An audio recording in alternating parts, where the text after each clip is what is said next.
नमस्कार साथियों, स्वागत है आपका। देखिए यूपीएसआई 2025 इसकी क्लासें लगातार चल रही हैं हमारे चैनल पे बीएनएस की। ठीक है, 5 क्लासें हो चुकी हैं और आज की है ये 6वीं क्लास। ठीक है, आज भी बहुत इंपॉर्टेंट जो धाराएं हैं वही ली हैं। तो चलिए शुरू करते हैं आज क्लास, जो कि है क्लास नंबर 28 बीएनएस की है 6वीं क्लास। तो देखते हैं आज की क्लास में क्या है। बहुत ज़्यादा इंपॉर्टेंट टॉपिक हैं ये। पहली है आपकी धारा 80। इसमें क्या है, दहेज मृत्यु से संबंधित है ये। इसकी सज़ा कितनी है, दहेज से यदि मृत्यु होती है दहेज के कारण, ठीक है, तो इसमें 7 वर्ष की सज़ा है या फिर आजीवन कारावास हो सकता है। और ये कब लागू होगी, दहेज हत्या का अपराध बनाने के लिए, मतलब बनने के लिए क्या होना चाहिए, महिला की मृत्यु विवाह के 7 वर्ष के भीतर, मतलब 7 साल के अंदर होनी चाहिए। यदि सामान्य परिस्थितियों को छोड़कर, मतलब सामान्य परिस्थिति किसी की भी मृत्यु हो सकती है सामान्य तरीके से, लेकिन दहेज के उत्पीड़न से या फिर किसी के सताए जाने से, किसी के द्वारा मारने से होती है या अन्य किसी कारण से होती है, सामान्य परिस्थिति को छोड़ के जो अपने आप मृत्यु अगर किसी की होती है तो कोई बात नहीं है। लेकिन उसको छोड़ के यदि दहेज की वजह से या किसी अन्य कारण से भी होती है जो असामान्य है, तो दहेज का ये एक्ट लग सकता है और इसमें जो ससुराल वाले हैं उनको 7 वर्ष की सज़ा या आजीवन कारावास होगा। ठीक है, आगे देखिए धारा 88, धारा 88 ये क्या कहती है, गर्भपात करने से संबंधित है। जो महिला हो उसका यदि गर्भपात कर दिया जाता है महिला की मर्जी से, ठीक है, इसमें पहले है महिला की मर्जी से, यदि महिला की भी मतलब सहमति है कि ठीक है हाँ गर्भपात, तब भी वो जुर्म है। सज़ा कितनी है, 3 वर्ष इसकी सज़ा है।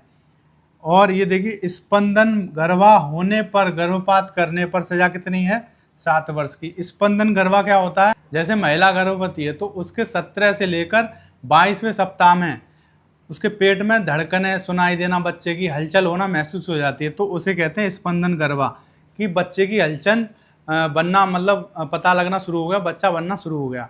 तो ये होता है जो पहली बार गर्भवती होती है उसको 17 से 22वें महीने, 22वें सप्ताह में के अंदर बीच में सुनाई दे जाती है ये चीज़ें कि हलचल हो रही है या नहीं हो रही, तो उसको स्पंदन गर्भा कहते हैं कि बच्चा बन चुका है, बनना स्टार्ट हो गया। उसमें पहली बार में 17वें सप्ताह से लेकर 22वें सप्ताह का टाइम लगता है, लेकिन जो दूसरी बार, एक बार बन चुकी है माँ दूसरी बार, तो वो 15 सप्ताह में ही सुनाई देने लग जाती है।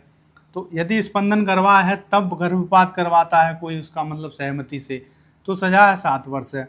आगे देखिए, महिला की सहमति के बिना गर्भपात कराना, चाहे महिला स्पंदन गर्भा हो या ना हो, तब सज़ा कितनी है, आजीवन कारावास। अगर महिला की सहमति नहीं है तब यदि वो स्पंदन गर्भा है या फिर नहीं है, मतलब गर्भवती होने के 1 महीने बाद ही गर्भपात करवा दे उसका कोई धोखे से या कैसे भी, उसकी सहमति के बिना जाने अनजाने में, तो उसकी सज़ा यदि वो रिपोर्ट करती है तो ऐसा करने वाले को आजीवन कारावास होगा। ठीक है, आगे देखिए धारा 93 ये क्या कहती है, शिशु के माता पिता या फिर देखरेख करने वाले व्यक्ति द्वारा 12 वर्ष से कम आयु के शिशु को पूर्णतः परित्याग या किसी स्थान पर छोड़ा जाता है।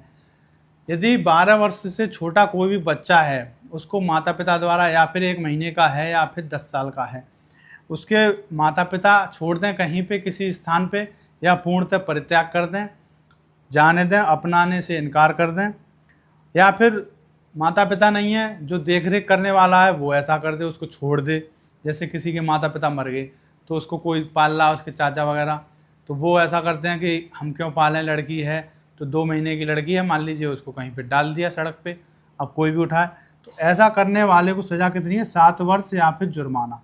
ठीक है, तो ये है। यदि शिशु इस दौरान मर जाता है तो उसका इस धारा में कोई भी प्रावधान नहीं है, लेकिन ऐसे छोड़ने वाले को ही सज़ा 7 वर्ष की है। तो ऐसा करना एक तो मतलब बहुत गलत है, और इसकी सज़ा 7 वर्ष है, ये भी थोड़ी कम लग रही है। ठीक है, अब देखते हैं आगे है आपकी धारा 116। ये क्या कहती है, इसमें 8 प्रकार की गंभीर चोट को शामिल किया गया है।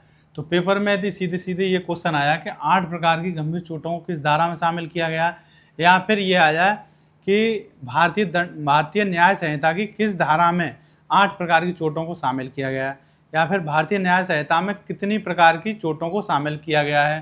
तो 8 प्रकार की चोटों को शामिल किया गया है, गंभीर चोटों को। ठीक है।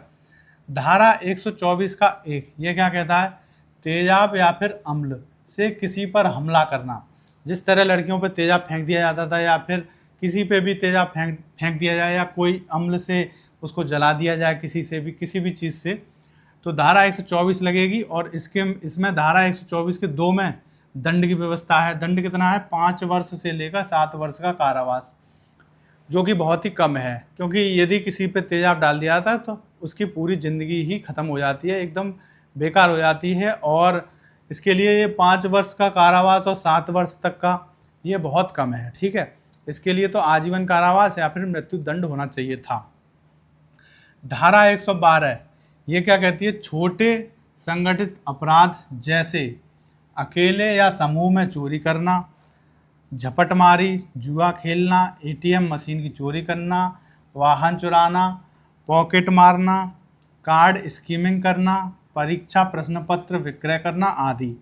अब देखिए, जैसे छोटे मोटे अपराध होते हैं, चलते फिरते हो जाते हैं, जैसे किसी की रेल में जेब काट ली या फिर किसी का बैग छीन के कोई भाग गया, किसी का वाहन चुरा लिया, गाड़ी चुरा ली, मोटरसाइकिल चुरा ली, या फिर एटीएम के कार्ड से फ्रॉड कर दिया ओटीपी लेकर, परीक्षा का प्रश्न पत्र आउट कर दिया, एग्जाम आउट हो जाते हैं, धांधली करते हैं, नकल करवाते हैं। और जितने भी जुआ वगैरह खेलते हैं जो ऑनलाइन भी चल गए थे, वो तो भारत में ज़्यादातर अब बंद हो चुके हैं। झपटमारी जैसे चलते फिरते हाथ में से कुछ छीन लिया वो चीज़, तो इसकी सज़ा 1 वर्ष से लेकर 7 वर्ष तक का कारावास है और जुर्माना भी है इसमें। ठीक है, तो ये एकदम ठीक है। धारा 113 क्या कहती है? आतंकवादी कृत्य। ठीक है, जनता में आतंक फैलाना, हथियारों व बम का प्रयोग करना। ये यदि कोई करता है जिससे कि आपको देखते ही पता चल जाएगा कि ये आतंकवादी लोगों को केवल मारना चाहते हैं, भारत की एकता व अखंडता को ख़त्म करना चाहते हैं, और मतलब उनका जो मेन मकसद होता है कि डर फैलाना, जनता में आतंक का माहौल पैदा कर देना हथियार व बम से, या फिर किसी भी तरह उनको नुकसान पहुंचा के, या फिर पानी में विषैली तत्व मिला दें, हवा में मिला दें, कुछ भी कर दें, उनको केवल आतंक फैलाना है और जनता, बेकसूर जनता को मारना है। ठीक है, तो इसकी सज़ा 5 वर्ष का कारावास से लेकर आजीवन का कारावास है और जुर्माना है। तो 5 वर्ष का कारावास तो ये कम कर दिया, जैसे कोई यदि शामिल पाया गया छोटा मोटा आतंकवादी घटनाओं में तो उसको हो सकता है, लेकिन यदि किसी ने बड़े स्तर पर आतंकवादी जैसे समूह को गिरफ्तार कर लिया, आतंकवादी को गिरफ्तार कर लिया, तो उसकी सज़ा तो आजीवन कारावास ही होती है। ठीक है, इसलिए क्योंकि उसको मारना नहीं चाहते, उससे पूरी जानकारी लेना चाहते हैं कि कभी ना कभी ये तंग आके हमको बता देगा अपने समूह के बारे में और कितने लोग इसमें शामिल हैं, आगे उनकी क्या योजनाएं हैं। ठीक है, और जुर्माना भी है। तो आज की क्लास में इतना ही, बहुत इंपॉर्टेंट क्लास थी ये। और जो आपके लिए आज का क्वेश्चन है वो देखते हैं कौन बता पाएगा, तो आपको कमेंट में इसका आंसर देना है। भारतीय न्याय संहिता की किस धारा में हत्या को दिखाया गया है, किस धारा में हत्या दी गई है? ठीक है, तो आप अपना आंसर कमेंट बॉक्स में लिखें। तो मिलते हैं अगली वीडियो में, तब तक के लिए थैंक यू।